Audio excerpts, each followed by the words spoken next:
বিশাল এক খুশির সংবাদ পেতে চলেছে টাইগার ফুটবলের ভক্তরা। ফিনিশিংয়ের অভাব ঘোচাতে একজন নয়, ইউরোপের টপ ক্লাস লিগ থেকে 3জন ফুটবলারকে নিয়ে আসতে চলেছে বাংলাদেশ, যারা আগামীতে হামজা সুমিতদের সঙ্গে জোট বেঁধে লাল সবুজের ফুটবলকে দেখাবে আশার আলো। হয়তো একদিন বিশ্ব মঞ্চেও উড়বে লাল সবুজের পতাকা। কে এই 3 ফুটবলার, আশার সুখবর দিচ্ছে বিস্তারিত রিপোর্ট। হামজা সুমিতদের আগমনে বাংলাদেশ দক্ষিণ এশিয়ার সেরা দল। তাহলে একবার ভাবুন তো, এই দলে যদি আরো 3 প্রবাসী ফুটবলার যুক্ত হন যারা ইউরোপের টপ লিগে খেলছে, তাহলে বাংলাদেশ দল কোথায় গিয়ে দাঁড়াবে? জাস্ট একবার শুধু কল্পনা করুন। না, এটা কল্পনা নয়, বরং বাস্তবতায় রূপ নেবার পথে বাংলাদেশ দলে যুক্ত হচ্ছেন আরো 3 প্রবাসী ফুটবলার। বাংলাদেশ ফুটবল নতুন আলোর পথে ছুটছে, যেখানে পথ দেখাচ্ছেন হামজা চৌধুরী এবং সুমিত সোম নামের 2 পথিক। তবে তারা শত চেষ্টা করলেও বোধহয় ওদের একটা টর্চ লাইটের বড্ড অভাব। বাংলাদেশ জাতীয় দলের একজন ফিনিশারের অভাব।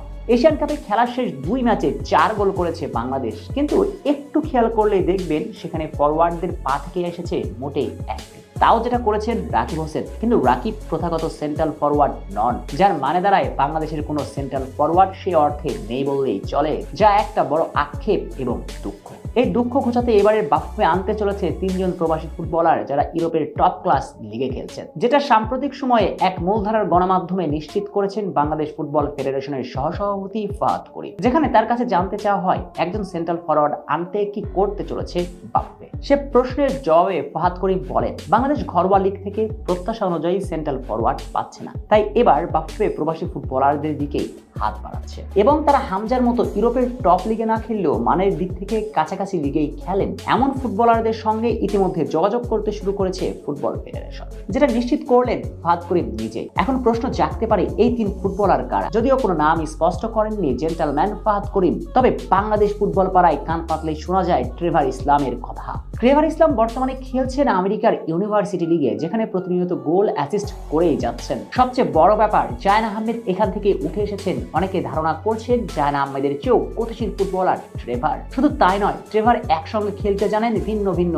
পজিশনে। প্রথাগত সেন্ট্রাল ফরওয়ার্ড হলেও প্রতিপক্ষকে তুর্কি নাচন নাচিয়ে ছাড়েন Trevor. Left wing, right wing উভয় দিয়ে খেলতে সমানভাবে পারদর্শী তিনি।